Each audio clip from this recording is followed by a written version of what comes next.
खुलुमबाय बेयो बड'लेण्ड इंखं टेलिभिजन दिनै 24 डिसेम्बर 2020 बिस्तिबारखालि सानसेनि बरादखौ नोंथांमोननि खाथियाव लानानै फैदों आं सदानन्द दैमारिया।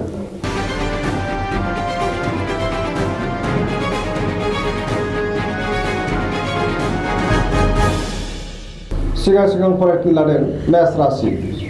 दिनैनि साना मोजां आरो गाज्रिनि गेजेरजों बाबेनलांगोन। गोसोखौ गोबां गुलुं गुजुं मोनगोन। देहाया दिनै मोजाङै थागोन। अब्लाबो जानाय लोंनायाव सांग्रां जानाया गाहाम।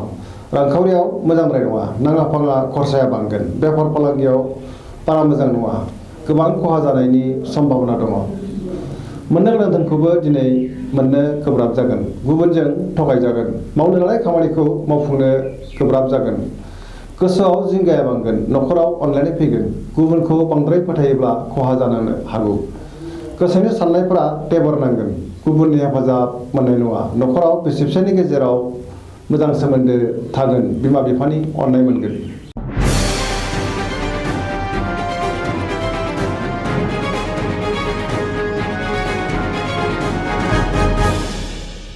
वृष राशि।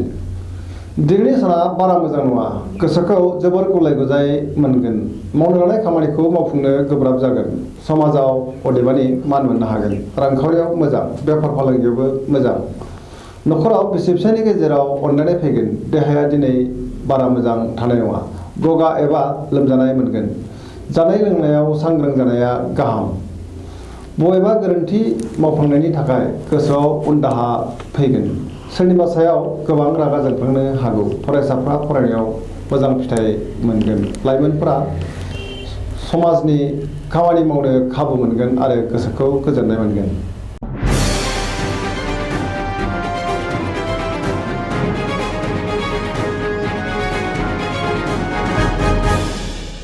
मिथुन राशि।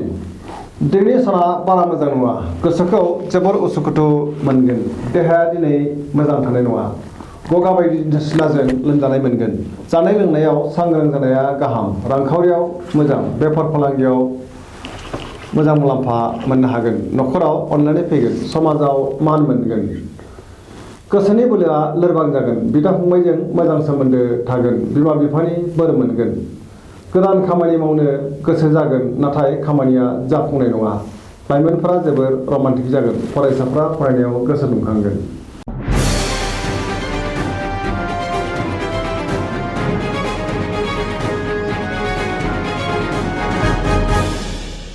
कर्कट राशि।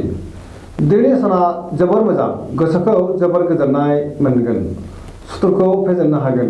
मावनो लानाय खामानिखौ थि समावनो मावफुंनो हागोन। रांखावरियाव जोबोर मोजां। बेफार फालांगियावबो जोबोर मोजां मुलाम्फा मोनगोन। देहाया दिनै मोजाङै थागोन। गुबुननि हेफाजाब मोनगोन। न'खराव बिसि फिसायनि गेजेराव अनलायनाय फैगोन। बिदा फंबायनि हेफाजाब मोनगोन। समाजाव गोबां मान मोनगोन। फरायसाफ्रा फरायनायाव गोसो दुंगोन आरो मोजां फिथाइ मोननो हागोन। सेंग्रा सिख्लाफ्रा गावबा गावनि गोसोनि साननायखौ फोरमायलायनो हागोन आरो गोसोआ जोबोर रमान्टिक जागोन।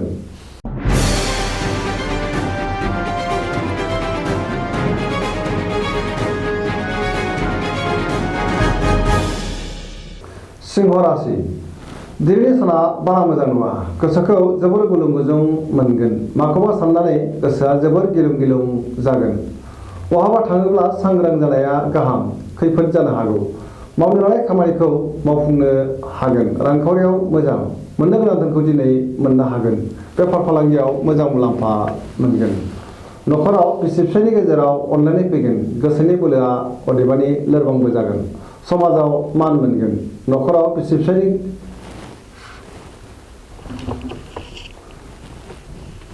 गोसोनि साननाया देबार नांगोन।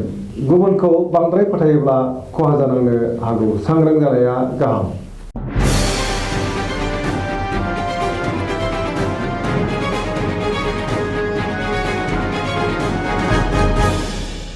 कन्या राशि। दिनैनि साना बारा मोजां नङा। गोसोखौ जोबोर बेले बेजे मोनगोन। गोसोनि साननायफोरा देबार नांगोन। गोसोआव जिंगाया बांगोन। समाजाव सोरजोंबा सोंखारि जानो हागौ। सांग्रां जानाया गाहाम। रांखावरियाव जोबोर मोजां। बेफार फालांगियावबो मोजां होनजायो। देहाया दिनै बारा मोजां थानाय नङा। जानाय लोंनायाव सांग्रां जानाया गाहाम। न'खराव बिसि फिसायनि गेजेराव अनलायनाय फैगोन। सोरबा लोगोआ खहा खालामनो नाजागोन। सांग्रां जानाया गाहाम। गुबुनजों जेबो गोरोबथा एबा रादाय होथ'यैआनो मोजां जागोन, नङाब्ला इयुनाव जेंना फैनो हागौ।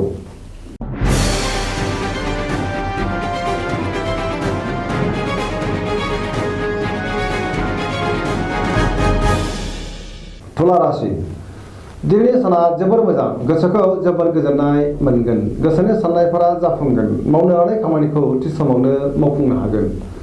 देहाया दिनै मोजाङै थागोन, रांखावरियाव मोजां, बेफार फालांगियावबो मोजां।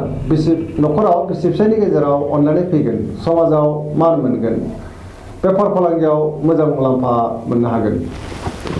गोबां लोगोफोरनि हेफाजाब मोनगोन, गोदान प्रजेक्टखौ जागायनो खाबु मोनगोन, सोरबा लोगोनिफ्राय मोजां खौरां मोनगोन। न'खराव बिसि फिसायनि गेजेराव मोजां सोमोन्दो थागोन। गोसोआ दिनै जोबोर रमान्टिक जागोन, फरायसाफ्रा फरायनायाव गोसो दुंखांगोन।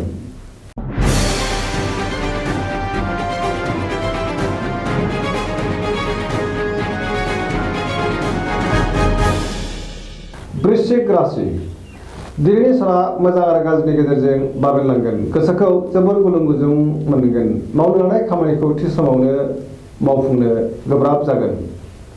गोसोनि साननाया देबार नांगोन, गोसोनि बोलोआ लोरबां जागोन। न'खराव बिसि फिसायनि गेजेराव अनलायनायनि आंखाल जागोन, रांखावरियाव मोजां, बेफार फालांगियावबो मोजां होनजायो। देहाया दिनै मोजाङै थागोन, अब्लाबो जानाय लोंनायाव सांग्रां जानाया गाहाम। समाजाव गोबां मान मोनगोन, बयजोंबो गोरोबनो रोंनाय नङा। लाइमोनफ्रा गावबा गावनि गोसोनि बाथ्राखौ फोरमायनायाव जेंना नुजाथिगोन, नेगेटिभ एनार्जिनि गोहोम गोग्लैगोन।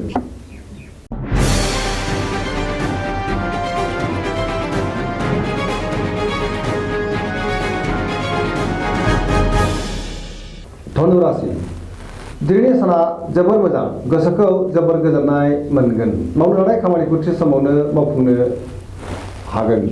गोसोनि साननायफोरा जाफुंगोन, रांखावरियाव जोबोर मोजां, बेफार फालांगियाव मोजां मुलाम्फा मोनगोन, समाजाव मान मोनगोन। देहाया दिनै मोजाङै थागोन, न'खराव अनलायनाय फैगोन, समाजाव बयजोंबो अनजासोगारगोन आरो मान मोनगोन।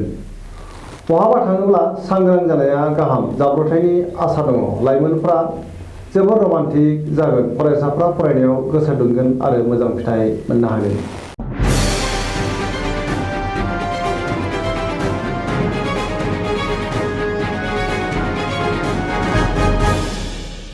मकर राशि दिनैनि साना जोबोर मोजां, गोसोखौ जोबोर गोजोननाय मोनगोन। देहाया दिनै मोजाङै थागोन, अब्लाबो जानाय लोंनायाव सांग्रां जानाया गाहाम। रांखावरियाव जोबोर मोजां, मोननो गोनां धोनखौ दिनै मोननो हागोन। बेफार फालांगियाव मोजां मुलाम्फा मोनगोन। न'खराव बिसि फिसायनि गेजेराव अनलायनाय फैगोन, बिदा फंबायजों मोजां सोमोन्दो थागोन, गोसोनि बोलोआ बांगोन। गोबां खामानि मावनो गोसो दुंगोन, समाजाव मान मोननो हागोन। लाइमोनफोरनि गोसोआ दिनै जोबोर रमान्टिक जागोन आरो गावबा गावनि गोसोनि साननायफोरखौ फोरमायलायनोबो हागोन।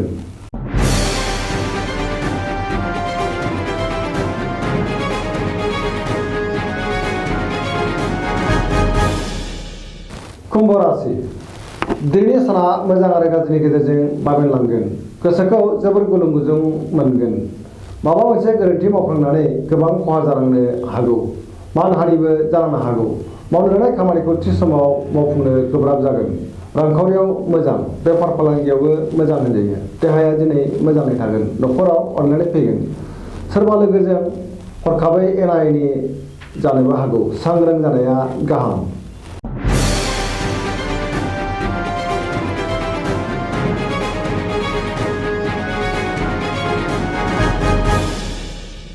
मीन राशि दिनैनि साना जोबोर मोजां, गोसोखौ जोबोर गोजोननाय मोनगोन। सोरबा गोजाम लोगोजों जानबुङाव रायज्लायनो मोननानै गोसोआ बांसिन गोजोनगोन, गोसोनि बोलोआ बांगोन। गावनि गोसोनि साननायखौ गुबुननो फोरमायनो हागोन। देहाया दिनै मोजाङै थागोन, रांखावरियाव मोजां, मोननो गोनां धोनखौबो दिनै मोननो हागोन। बेफार फालांगियाव मोजां मुलाम्फा मोनगोन। न'खराव बिसि फिसायनि गेजेराव अनलायनाय फैगोन। जायखि खामानि मावा मानो मोजाङैनो मावफुंनो हागोन। गोसोआ दिनै जोबोर रमान्टिक जागोन, सोरबा लोगोनिफ्राय मोजां खौरां मोनगोन। दिनैनि राशि फरायनाया एसेनोसै। जोबनायाव बेखौनो खावलायो जाहाथे नोंथांमोना सानफ्रामबो जोंनि बे बड'लेण्ड इंखं टेलिभिजनखौ नायबाय थायो आरो साबस्क्राइब खालामो। एसेनोसै, गोजोन्थों।